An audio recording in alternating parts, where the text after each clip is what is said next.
युग और मन्नत एपिसोड 2। बजाज विला, रात 12 बजे। युग अपने कमरे में सोफे पर बैठे आज जो भी हुआ था उसके बारे में सोच रहा था।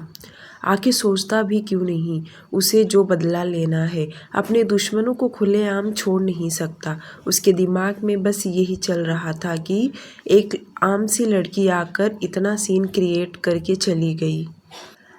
जो मन्नत ने चूड़ियाँ युग को दी थी वह हाथ में लिए देख रहा था। उसकी साइज़ गौर से देखते हुए खुद से कहा, इसकी साइज़ 5 पॉइंट है। नाइस। तो क्यों ना इन चूड़ियों को मैं अपने हाथों से तुम्हारे हाथों में पहनाऊं। इतना बोलकर युग को गुस्सा आने लगा। यूं ही चुप बैठा रहा और अचानक से उसे याद आया कि कल मन्नत की सगाई है। बहुत खुश होगी ना तुम्हारे घर पर बहुत चहल पहल इस वक्त होगा। क्या नाम है उस लड़के का? युवराज। तो तुम उससे प्यार करती हो? युग अपना फ़ोन निकाल कर किसी को कॉल लगाया। नेक्स्ट मॉर्निंग, मुंबई के Kandivali middle class family, Agarwal family. सुबह सुबह का समय। मन्नत बोली, सुजाता आंटी आपने तो रंगोली बहुत प्यारी निकाला है। पीहू मेरा मोबाइल दे तो फ़ोटो निकालूं। सुजाता जो पड़ोस में रहती है मुस्कुराते हुए मन्नत को देख बोली, अरे आज हमारी मन्नत बिटिया की सगाई है और माहौल रंग बिरंगी ना हो, ऐसा भला हो सकता है क्या? सुजाता नाराजगी दिखाते हुए आगे बोली, और आज तुम कहाँ जा रही हो? मन्नत घुटने के बल नीचे बैठ जाती और सुजाता के कंधे पर हाथ रख के बोली, मेरी प्यारी आंटी, आपको नहीं लगता आपकी प्यारी बिटिया पूरे वर्ल्ड की प्रिंसेस दिखे? तो अच्छा दिखने के लिए मैं पार्लर जा रही हूँ तैयार होने के लिए। सुजाता आंटी ने मन्नत के चेहरे को पकड़ प्यार से कहा, वैसे तुम्हें तैयार होने की क्या ज़रूरत है? तुम हो ही इतनी खूबसूरत कि दूल्हा तुम्हें देख कहेगा मुझे आज ही शादी करना है। इतना बोल जोर जोर से दोनों तीनों हंसने लग जाती है। मन्नत बोली, बस भी करो आंटी, और अंदर चली गई। अग्रवाल हाउस में जोरों शोरों में तैयारियां चालू है। मन्नत के पापा केशव अग्रवाल, जिनकी पहली बीवी की बेटी मन्नत है, सीमा केशव अग्रवाल, मन्नत की सौतेली माँ, वे सिर्फ मन्नत को सबके सामने दिखावे का प्यार करती है। बाकी टाइम नफरत और गुस्से ही भरा रहता है। पर आज वे बहुत खुश है। फाइनली मन्नत इस घर से कुछ ही दिनों में चली जाएगी। सीमा जी मन्नत के लिए ज्वेलरी निकाल रही थी, पर बड़बड़ाते हुए निकाल रही थी। इससे अंदाज़ा लगाया जा सकता है कि वह मन्नत से कितना ज़्यादा नफरत करती है। उनके चेहरे पर कोई खुशी नज़र नहीं आ रहा, फिर भी दिखावे के लिए वह मुंह पर हंसी और दिल पर पत्थर रख के गहने दे रही थी। केशव जी और सीमा जी दोनों कमरे में बैठकर बातें कर रहे थे। केशव जी बोले, कुछ ही दिनों में मेरी बिटिया यह घर छोड़कर चली जाएगी, जिसे मैं बड़े प्यार से पाल पोस के बड़ा किया हूँ। सीमा जी उनके पीठ पर हाथ रख के पीछे से बोली, आपकी नहीं हमारी बिटिया, और हमारी बिटिया अपना नया घर बसाने जा रही है तो हमें खुश होना चाहिए। उसकी खुशी में हमारी खुशी है। केशव जी अपने आंसू को छुपाते हुए हाँ में सिर हिलाया। दरवाजे के बाहर टेक लगाकर मन्नत सुन रही थी। उसकी आंखें भर गई। बाहर से पीहू आते हुए मन्नत को देख रही थी। उसने नाराजगी दिखाते हुए दोनों हाथ कमर पे रख के बोली, मन्नत दी आप यहाँ खड़ी हो, मुझे कौन तैयार करेगा? चलो जल्दी मुझे तैयार करो। मैं चाहती हूँ कि इस सगाई में दुल्हन से भी बेस्ट मैं दिखूँ, और मुझे आप ही तैयार करोगी। बस मैंने कह दिया। मन्नत ये सुनकर हंसने लगी और बोली, हाँ बाबा, मैं भी चाहती हूँ कि इस सगाई में तुम ही सबसे ज़्यादा खूबसूरत दिखो, ताकि मेरी शादी से पहले तुम्हारी शादी के लिए रिश्ते आ जाए, कोई लड़का तुम्हें पसंद कर ले। पीहू बोली, बस भी करो दी, मैं इतना आगे का नहीं सोच रही। कहने को तो दोनों बहनें अलग अलग माँ की बेटियां थीं, पर दोनों का प्यार एक ही था। ये सब केशव जी के संस्कार हैं। दूसरी तरफ युवराज शर्मा, यह हमारे मिस मन्नत के मंगेतर हैं, जिनकी आज सगाई होने जा रही है। मन्नत और युवराज दोनों काफ़ी टाइम से एक दूसरे से प्यार के रिश्ते में हैं। मन्नत का जॉब चले जाने के बाद जब वे उदास थी तो युवराज ने कहा, वैसे भी तुम्हें अभी जॉब करने की ज़रूरत नहीं है, मैं हूँ ना। मैं नहीं चाहता कि तुम अब जॉब करो। अब तुम्हारा जॉब चला भी गया तो उससे मुझे कोई फ़र्क नहीं पड़ता। दोनों काफ़ी एक दूसरे को समझते हैं। ये दोनों की फैमिली हमेशा एक दूसरे को सपोर्ट करती है। युवराज के घर पर भी माहौल खुशमिजाज है। तैयारियां करते करते लगभग 1 बज गया। समय कैसे निकल रहा था जल्दी में किसी को पता नहीं चला। युवराज अभी रेडी नहीं हुआ था। उसने कार का चाबी लिया, अपनी मॉम से कहा, मॉम मैं अभी आता हूँ। यूँ गया यूँ आया। वह क्या है ना, मेरा दोस्त करण आ रहा है और मैं उसे पिकअप करने जा रहा हूँ। युवराज की मॉम बोली, इस घर में तू ही एक अकेला है क्या? किसी और को भेज दे, वह लेकर चले आएगा। तू आज के दिन कहीं बाहर नहीं जाएगा। बस मैंने कह दिया तो कह दिया। युवराज बोला, मॉम मैं यूँ गया यूँ आया कह रहा हूँ ना। आप बातें करने में मेरा टाइम वेस्ट करवा रही हैं। अब तक तो मैं पहुँच भी गया रहता था। युवराज की माँ बोली, बातें बनाना ना तुझसे कोई सीखे। युवराज अपनी माँ के पास आकर कंधे पर हाथ रखकर बोला, ओहो माँ, अब क्या मैं जाऊँ? उसकी माँ बोली, एकदम टाइम से पहले आएगा तू, तभी जाने दूंगी। Yes mom. युवराज इतना बोल के की को हाथ में गोल गोल घुमाते घर से बाहर निकल गया। इधर बजाज इंडस्ट्री। युग कैबिन में बैठे मन्नत का फाइल देख रहा था। सगाई की डेट पर युग का फिंगर आकर रुक गया। तभी युग का मोबाइल रिंग करने लगा। कॉल स्क्रीन पर अननोन नंबर से कॉल आ रहा था। युग ने कॉल पिक किया। कोल्ड वॉइस में कहा, बोलो। पता नहीं दूसरी तरफ से बंदे ने क्या कहा। प्लान रेडी, युग ने कहा और हाथ में मन्नत का तस्वीर देखने लगा। उधर मन्नत का घर। पूरे घर को शानदार तरीके से सजाया हुआ है। मन्नत और पीहू दोनों को पार्लर वाली ने रेडी कर दिया। मन्नत आज ब्राउन कलर की लहंगा पहनी हुई थी। बहुत ही सुंदर और पूरी मॉडल की तरह हीरोइन लग रही थी।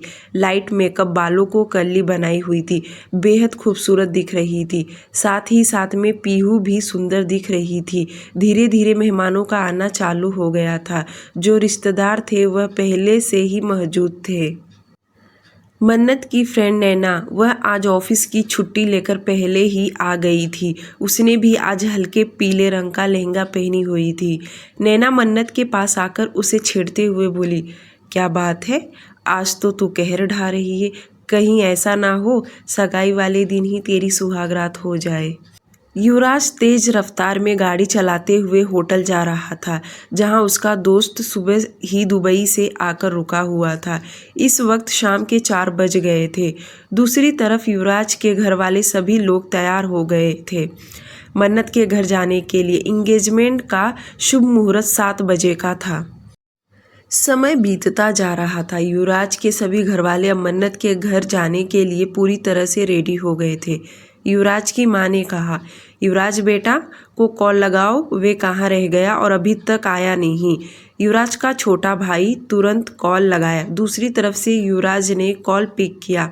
हाँ बोल छोटे। युवराज का छोटा भाई मयंक, भाई आप कहाँ हो? हम सब निकलने वाले हैं, 7 बजे मुहूर्त है और एक आप हो कि दूल्हे का ही पता नहीं है। युवराज बोला, छोटे तू टेंशन ना ले, मैं अभी आ ही रहा हूँ। भाई आपकी सगाई है, टेंशन ना लूँ तो क्या लूँ?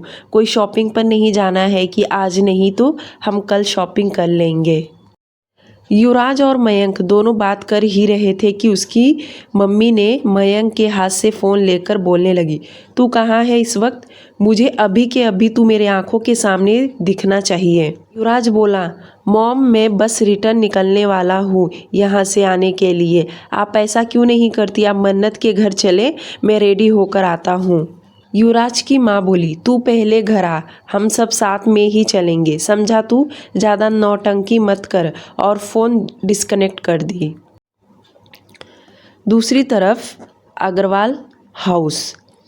केशव जी भी लड़के वाले का इंतज़ार कर रहे थे।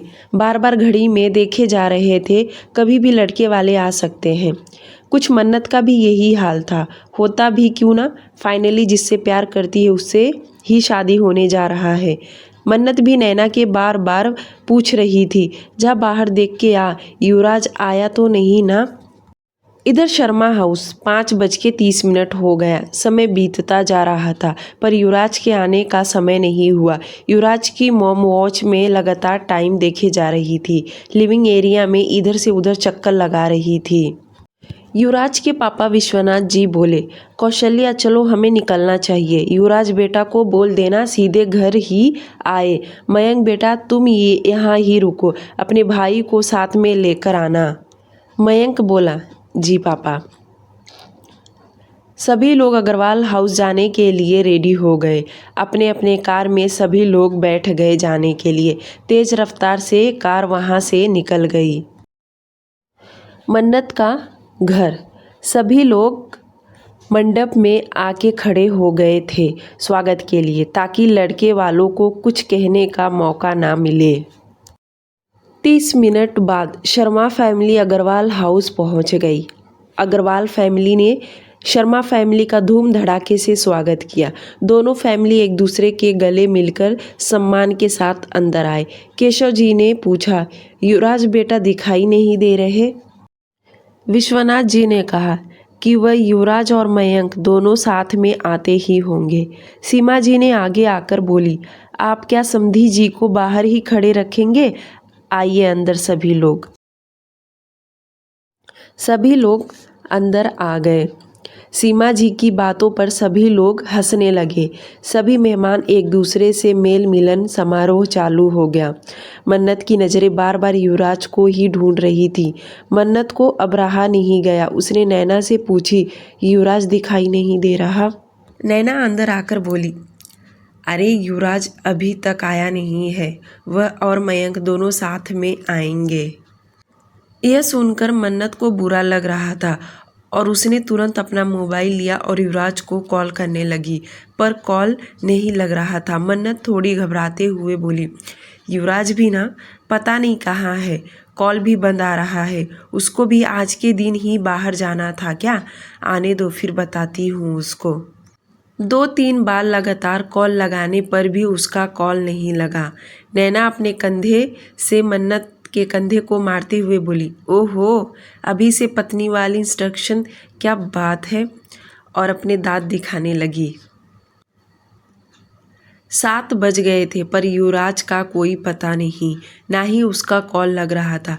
पंडित जी ने कहा, मुहूर्त का समय हो गया है। सभी लोग युवराज को कॉल लगाने लगे। इधर उधर उसके दोस्तों को कांटेक्ट करने लगे पर कोई लिंक नहीं मिल रहा। आखिर युवराज अभी तक आया नहीं। देखते देखते 8 भी बज गए पर युवराज नहीं आया।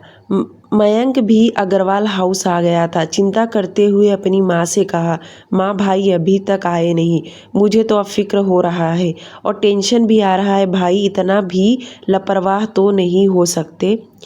रात के 11 बजे विश्वनाथ जी को पुलिस का कॉल आया कि वे हॉस्पिटल में आ जाए। विश्वनाथ जी ने जैसे यह शब्द सुना, उनके हाथ पैर डर के मारे कांपने लगे। उनका यह हालत देखकर सभी लोग डर गए। मन्नत, जो अभी तक न जाने कितने सारे मन में ख्याल आ चुका था, और विश्वनाथ जी की ये हालत देखकर डर और घबराने लगी। सबका यही हाल था। कौशल्या जी विश्वनाथ जी का हाथ पकड़ के पूछी, क्या हुआ, किसका कॉल था? विश्वनाथ जी ने कहा, पुलिस का कॉल है, उन्होंने हमें हॉस्पिटल बुलाया है। ये सब सुनते ही सभी लोग शॉक्ड हो गए। कौशल्या जी रोते हुए बोली, क्या कह रहे हैं, क्या हुआ बताइए? विश्वनाथ जी बोले, मुझे अभी तुरंत हॉस्पिटल जाना है। केशव जी, सीमा जी, सभी लोग बोलने लगे, हम भी आपके साथ चलेंगे। सभी लोग हॉस्पिटल जाने के लिए निकल गए। यह सुन मन्नत के पैर जमीन पर ही जम गए। ना वह आगे बढ़ रही थी और ना कुछ बोल रही थी। नैना और पीहू मन्नत के आसपास खड़ी थी। नैना डरते हुए बोली, मन्नत क्या तू ठीक है? मन्नत घबराते हुए नैना का हाथ पकड़ के रोते हुए बोली, नैना मुझे जल्दी से हॉस्पिटल लेकर चल। नैना और पीहू दोनों ने कहा, हम भी चल रहे तेरे साथ। तीनों जल्दी से गाड़ी में बैठ गई। हॉस्पिटल में सभी लोग पहुंच गए थे। विश्वनाथ जी इन्फॉर्मेशन काउंटर पर जाकर युवराज के बारे में पूछने लगे। इन्फॉर्मेशन काउंटर में जो आदमी था उसने इमरजेंसी वार्ड में जाने के लिए कहा। सभी लोग उसी ओर चले गए। वहाँ पर पुलिस भी खड़ी थी।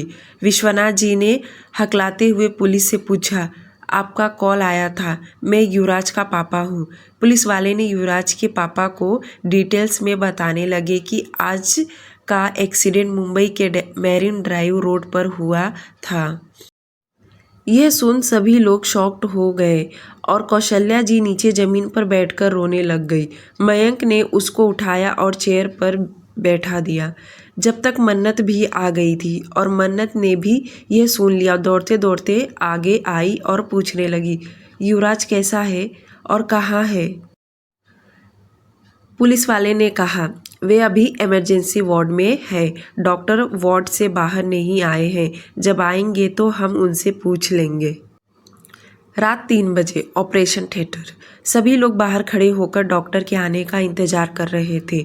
जब डॉक्टर बाहर आया, सब डॉक्टर के बोलने का इंतजार करने लगे। विश्वनाथ जी ने आगे आकर हाथ जोड़े बोला, कैसा है मेरा बेटा? डॉक्टर ने फेस से मास्क निकाल बोला, आपका बेटा अभी खतरे से बाहर है, पर वह अभी होश में नहीं आया है। वह जब होश में आएगा तो हम उसे जनरल वार्ड में शिफ्ट करा देंगे। डॉक्टर वहां से चले गए। मन्नत के जाने के बाद सभी ने राहत की सांस ली। पास में खड़ी मन्नत हाथ जोड़े भगवान से प्रार्थना कर रही थी, युवराज ठीक हो जाए। उसकी प्रार्थना भगवान ने सुन भी लिया। मयंक ने अपनी माँ से कहा, मॉम आप घर जाइए, मैं और पापा यहीं हैं। कौशल्या जी बोली, नहीं, जब तक मेरा बेटा होश में नहीं आ जाता मैं कहीं नहीं जाऊंगी। विश्वनाथ जी ने केशव जी को हाथ जोड़ते हुए कहा, आप सभी लोग जा सकते हैं। केशव जी ने भी कहा, नहीं, आज रात हम भी यहीं रुकेंगे जब तक युवराज बेटे को होश नहीं आ जाता। कोई भी इस वक्त जाने के लिए तैयार नहीं हो रहा था। सब खड़े थे कि उतने में पुलिस आई। उन्होंने विश्वनाथ जी को साइड में बुलाया और बताया कि यह एक्सीडेंट मुंबई के मैरिन ड्राइव रोड पर हुआ है। सीसीटीवी फुटेज चेक करने पर पता चला यह एक्सीडेंट मशहूर बिजनेसमैन युग बजाज की गाड़ी से हुआ है। पुलिस यह बात कर ही रही थी पर कोई और भी सुन रहा था, वह मन्नत थी। मन्नत ने जैसे युग बजाज का नाम सुना, अब क्या था, मन्नत का खून उबलने लगा युग का नाम सुन के। मन्नत आंखों में आंसू लिए खुद से बड़बड़ाने लगी, एक आर्टिकल के लिए तुमने इतना बड़ा बदला लिया, वो भी एक बेगुनाह से? और गुस्से में चिढ़ते हुए बोलने लगी, मिस्टर युग बजाज, मशहूर होंगे तुम दुनिया के लिए, मेरे लिए तुम क्रिमिनल हो, सिर्फ क्रिमिनल। और यह तुमने 2 बार क्राइम कर चुके हो। एक बार तो तुम बच गए, पर इस बार तुम नहीं बचोगे, यह मन्नत अग्रवाल का वादा है। मन्नत खुद से कहने लगी, रात का समय था इसलिए मन्नत कुछ नहीं कर सकती, सुबह होने का इंतजार कर रही थी। युग बजाज को जाके आईना दिखाए। विश्वनाथ जी ने इंस्पेक्टर महेंद्र दोनों बातें कर ही रहे थे कि मन्नत आगे आकर बोली, मुझे युग बजाज के नाम पर कंप्लेंट देना है और उसे कड़ी से कड़ी सजा भी दिलवाना है। विश्वनाथ जी मन्नत की तरफ मुड़कर देखने लगे। इंस्पेक्टर महेंद्र मन्नत की तरफ देख कहा, तुम कौन हो और हम 2 लोग बात कर रहे हैं ना? मन्नत गुस्से में बोली, जिसका एक्सीडेंट हुआ है उसकी मैं मंगेतर हूँ, होने वाली पत्नी। अगर आपको युग बजाज के अगेंस्ट नहीं जाना तो आप बता सकते हैं, जो काम आप नहीं कर सकते वह मैं करूँगी। इंस्पेक्टर महेंद्र मन्नत की बात सुनकर गुस्सा करने लगा और गुस्से में बोला, तुम हमें मत सिखाओ, हमें पता है हमारा काम। विश्वनाथ जी ने मन्नत के सामने आकर कहा, बेटा तुम चुप रहो, शांत हो जाओ, हम 2 लोग बात कर रहे हैं ना, सब ठीक हो जाएगा।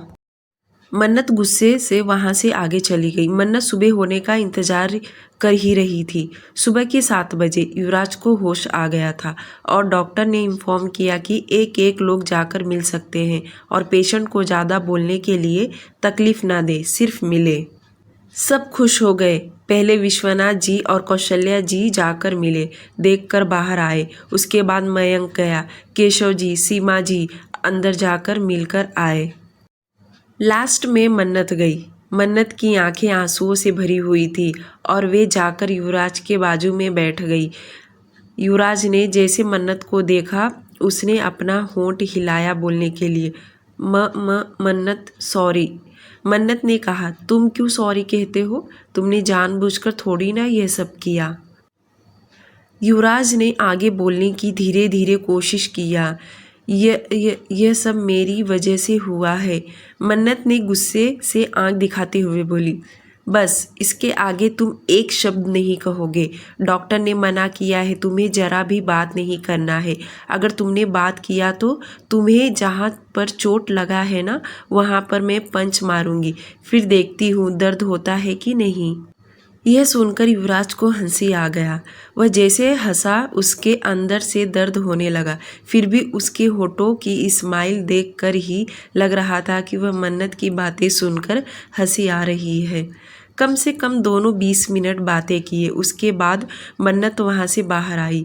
मन्नत हॉस्पिटल से बाहर निकली और ऑटो लिया बजाज इंडस्ट्री जाने के लिए। मन्नत 8:30 बजे बजाज इंडस्ट्री पहुंच गई थी। अभी तक कोई एम्प्लॉय आया नहीं था, पर धीरे धीरे लोग आना चालू हो गए थे। मन्नत बाहर ही वेट कर रही थी क्योंकि गार्ड अंदर नहीं जाने दे रहा था। 9 बजे एम्प्लॉयज़ आ गए थे, रिसेप्शनिस्ट भी आ गई थी। गार्ड ने मन्नत को अंदर जाने दिया। मन्नत अंदर गई, रिसेप्शनिस्ट से बोली, मुझे युग बजाज से मिलना है। रिसेप्शनिस्ट ने मन्नत को ऊपर से नीचे तक देखी। वह पहचान गई कि यह लड़की पिछले टाइम भी आई थी। उसने बोली, मैम आपको वेट करना पड़ेगा, सर अभी तक आए नहीं हैं। जैसे सर आएंगे मैं आपको इन्फॉर्म कर दूंगी। मन्नत ने कहा, उन्हें अभी कॉल लगाओ, मुझे अर्जेंट बात करना है। वह बोली, मैम आप बात समझने की कोशिश कीजिए, सर ऑफिस अभी तक आए नहीं है। मन्नत ने उंगली पॉइंट करते हुए बोली, अगर तुमने अभी कॉल नहीं लगाया तो मैं यहाँ पर तांडव मचा दूंगी। रिसेप्शनिस्ट ने शेरा को कॉल लगाया और यहाँ का इन्फॉर्मेशन दे दी।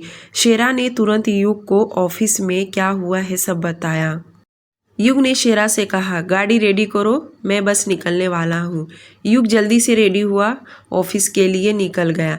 लगभग 30 से 40 मिनट में बजाज इंडस्ट्री पहुँच गया। युग आज बिजनेस सूट पहने हुए डैशिंग पर्सनैलिटी के साथ कार से बाहर निकला और आंखों पर गॉगल चढ़ाए हुए ऑफिस में जाने लगा। गार्ड ने युग को ग्रीट किया। युग बिना इधर उधर देखे सीधे अंदर जा रहा था। सभी लोग उठ के गुड मॉर्निंग बोल रहे थे। रिसेप्शनिस्ट ने भी गुड मॉर्निंग कहा। पास में खड़ी मन्नत ने जब युग को देखी, पर युग सबको इग्नोर किए हुए प्राइवेट लिफ्ट की ओर बढ़ गया। युग 2-4 कदम ही आगे गया होगा कि मन्नत ने उसका रास्ता रोक लिया। मन्नत इस वक्त घायल शेरनी दिख रही थी। युग ने जैसे अपने सामने मन्नत को देखा, आंखों पर चढ़ाए गॉगल उतारा। शेरा ने तुरंत आगे आकर कहा, मैम। शेरा ने इतना ही कहा होगा कि युग ने उसे फिंगर दिखाया साइड हटने के लिए। शेरा साइड में हट गया। युग एक नज़र आसपास में घुमाया जहां पर स्टाफ के सभी लोग मौजूद थे। युग कोल्ड वॉइस में बोला, कैबिन में चलो। युग जैसे जाने को हुआ कि मन्नत ने दांत पीसते हुए गुस्से में बोली, मिस्टर युग बजाज। यह आवाज़ जोर से गूंजा कि सभी लोग मन्नत की तरफ ही देखने लगे और युग अपना नाम सुनकर रुक गया। युग पीछे पलटा और 2 कदम आगे आकर मन्नत के पास स्लो वॉइस में बोला, क्या तुम्हें सुनाई नहीं देता? मैंने कहा कैबिन में चलकर बात करो। युग जैसे बोल ही रहा था कि मन्नत ने युग के गालों पर एक थप्पड़ जड़ दी।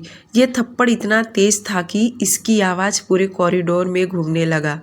गार्ड से लेकर सभी लोग यह नज़ारा देख सभी के सभी शॉक्ड हो गए। युग को इसका अंदाज़ा नहीं था और वह संभल नहीं पाया, थोड़ा झुक गया। वह जैसे सीधा हुआ, मन्नत को देखा कि मन्नत ने दूसरे गाल पर भी एक थप्पड़ जड़ दी। ये इतना अचानक से हुआ कि युग को संभलने का मौका ही नहीं मिला। युग जैसे संभल के खड़ा हुआ, मन्नत ने उसे उंगली पॉइंट करते हुए बोली, जो तुम्हारे गुलाम होंगे ना, वह तुम्हारी बातें सुनते होंगे। मैं तुम्हारी कोई गुलाम नहीं हूँ। जो तुम बोलोगे और मैं सुनूंगी, और आज मैं तुम्हें सुनाने आई हूँ और तुम सुनोगे, समझे मिस्टर युग बजाज। फिर वे आगे बोली, सबके सामने थप्पड़ मारा है। क्या बताएंगे आप? आपको कैसा लग रहा है? और क्या लगता है तुम्हें कि जो तुम करते हो वह किसी को पता नहीं चलेगा या चलता होगा? अगर तुम्हें इतना ही शौक है लोगों को तकलीफ देना तो खुलेआम करो, ऐसे छुप छुपा कर क्यों करते हो? और जो तुमने किया है अब मैं सबके सामने बताना चाहूँगी। पिछली बार तो मैंने तुम्हारे बारे में कुछ खास नहीं लिखी थी, पर इस बार बहुत कुछ लिखूंगी। इस कहानी का द एंड मैं मन्नत अग्रवाल ख़त्म करेगी। युग का गुस्सा 7वें आसमान पर चढ़ गया था। शेरा जैसे आगे बढ़ा कि युग ने फिंगर दिखा दिया। यह फिंगर शेरा को स्टॉप करने के लिए था। मन्नत बिना वक्त गवाए वहां से निकल गई। शेरा ने सबको मूव ऑन किया। सभी लोग काम पर ध्यान देने लगे। युग 180 के स्पीड में लिफ्ट की ओर चला गया।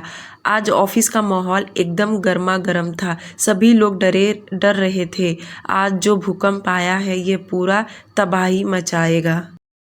युग अपने कैबिन में आकर डेस्क पर जोर से हाथ दे मारा। अपने गालों को छूकर वह महसूस करने लगा जो थप्पड़ उसने सबके सामने खाया था, और खुद का गुस्सा शांत करने के लिए दीवारों पर जोरदार 2-3 पंच मारने लगा। युग के हाथों से लगभग खून निकल आए थे। उतने में शेरा अंदर आकर युग को रोक लिया। गुस्से से युग शेरा से बोला, गेट लॉस्ट। शेरा हकलाते हुए बोला, वह। युग अपना कंट्रोल खोते हुए बोला, क्या तुम्हें सुनाई नहीं देता? मैंने कहा गेट लॉस। शेरा तुरंत कैबिन से बाहर निकल गया। युग दांत पीसते हुए बोला, यह तुमने ठीक नहीं किया मन्नत अग्रवाल, इसकी कीमत तो तुम आज ही चुकाओगी। बजाज इंडस्ट्री से निकलने के बाद मन्नत ने ऑटो में बैठी और हॉस्पिटल चली गई। जब वह हॉस्पिटल गई, केशव जी ने कहा, बेटा तुम कहाँ चली गई थी? कब से मुझे फिक्र हो रहा है। मन्नत बोली, पापा मैं। बस मन्नत इतना ही बोल पाती कि नैना बीच में आकर बोलने लगी, अरे मन्नत तू अब तक घर नहीं गई? तू ऐसे कल के ही कपड़े में है। तू जा, जल्दी जाकर फ्रेश हो जा। रात को जब डॉक्टर ने कहा था कि युवराज खतरे से बाहर है तो नैना और पीहू घर चली गई थी। केशव जी बोले, हाँ बेटा चलो घर चलते हैं, नहीं तो तुम बीमार पड़ जाओगी। हॉस्पिटल में इस वक्त मयंक को छोड़कर सभी लोग अपने अपने घर चले गए थे, क्योंकि सभी लोग रात से जगे थके हुए थे। मन्नत घर आकर पहले तो अपने कमरे में जाकर फूट फूट कर रोने लगी। पीहू को अब देखा नहीं जा रहा था। उसने बहुत समझाया पर वह क्या करती। पीहू को कॉलेज भी जाना था, पर वे मन्नत को रोता हुआ कैसे छोड़ के जाए। पीहू मन्नत के कंधे पर सिर रख के बैठ गई। दोनों बेड पर शांति से बैठी थी। मन्नत बोली, क्या तुम्हें कॉलेज नहीं जाना? जाना तो है, पर मैं आपको ऐसे छोड़ के नहीं जा सकती हूँ। पीहू उदास होकर बोली। मन्नत नाराजगी दिखाते हुए बोली, पीहू तू पहले कॉलेज जा, मैं बिल्कुल ठीक हूँ, समझी तू? पीहू बोली, ठीक है दी, मैं जाऊंगी, पर आप बिल्कुल नहीं रोओगी। मन्नत को समझाकर कॉलेज जाने के लिए निकल गई। मन्नत ने खुद को मजबूत की और वॉशरूम में चली गई। 35 से 40 मिनट के बाद फ्रेश होकर बाहर निकली और बिना खाए पिए बिस्तर पर लेट गई और जो भी अभी तक हुआ है वह सब के बारे में सोचने लगी। इधर बजाज इंडस्ट्री। युग ने किसी को कॉल लगाया और गुस्से में बोला, उसे उठा लो, मैं तुमसे विला आकर मिलता हूँ। और कॉल कट होने के बाद अपने गालों पर हाथ लगाया। अपने गालों को छूते हुए खुद से कहा, बहुत पछताओगी बेबी, बहुत गलत इंसान से पंगा लिया है तुमने। दोपहर का समय, बजाज विला। तकरीबन 2 बजे युग विला पहुंचा। शेरा युग के पास आकर बोला, बॉस ये आदमी बहुत तकलीफ दे रहा है, इसका क्या करे? युग गुस्से से बोला, उसका मुंह बंद करो। शेरा अंदर गया और एक बॉक्स में से इंजेक्शन निकाल उस व्यक्ति के गर्दन पर लगा दिया, जिससे उसका चिल्लाना बंद हो गया। शेरा युग के पास आकर बोला, बॉस अब क्या करना है? युग किंग साइज सोफे पर बैठकर एक पैर दूसरे पैर पर रखकर बैठ गया और सिगरेट जलाकर लंबी लंबी कश लेने लगा और बोला, अब तुम्हें कुछ नहीं करना है, जो करना है वह मैं करूँगा, तुम जा सकते हो। 3 बजे मन्नत हॉस्पिटल जाने के लिए घर से निकली कि घर से थोड़ी दूरी पर ही आई होगी कि उसका मोबाइल रिंग करने लगा।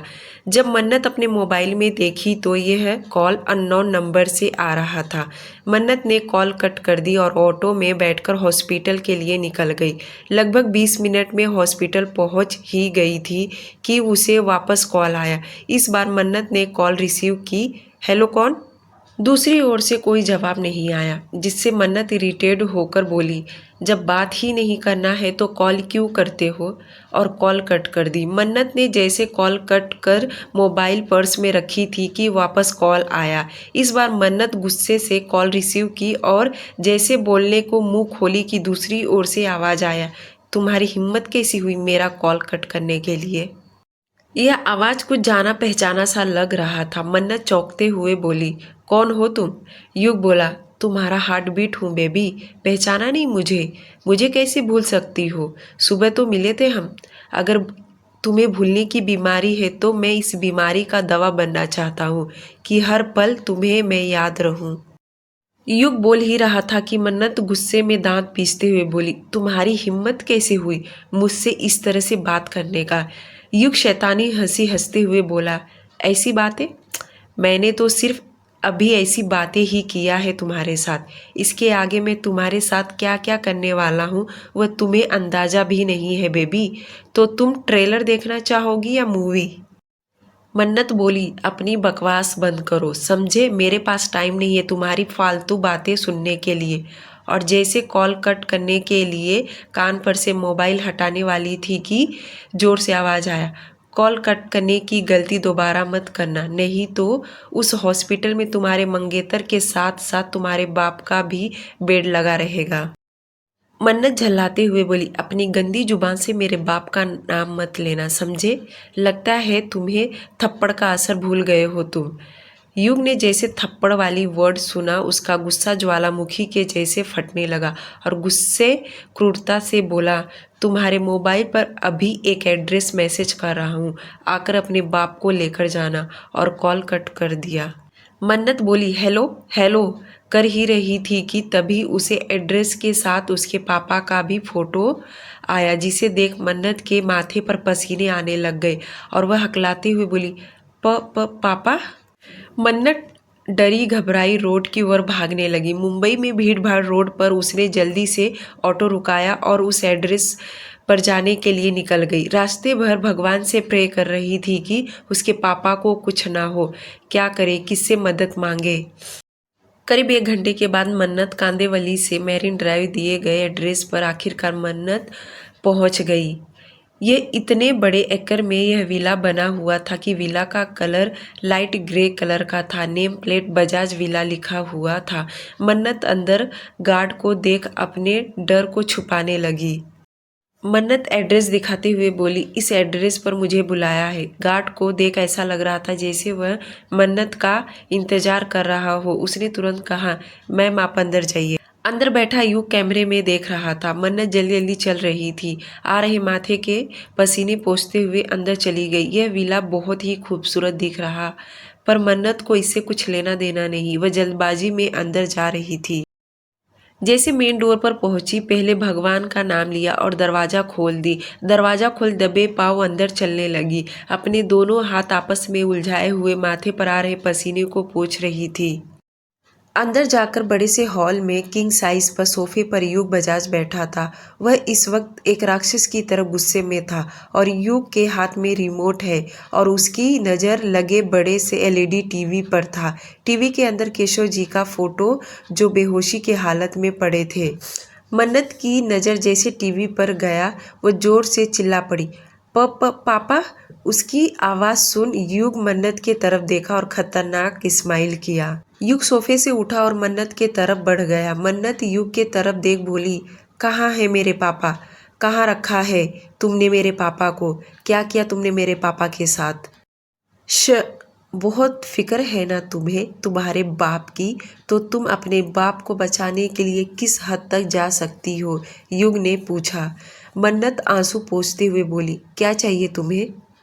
युग मन्नत के इर्द गिर्द घूमने लगा और एक सनकी भरी नज़रों से मन्नत को देख रहा था और कहा, वैसे तुम मुझे क्या दे सकती हो? तुम्हारे पास ऐसा देने के लिए लायक क्या है? मन्नत बोली, अपनी घटिया बातें करना बंद करो समझे, और सीधे मुंह बात करो। युग बोला, ओके, तुम जो बात करती हो ना, ऐसे तो मेरे बिजनेस में चाहिए, प्योर बिजनेस। तो मैं एक बिजनेस मैन हूँ, तो बिना घाटे का कोई सौदा नहीं करता हूँ।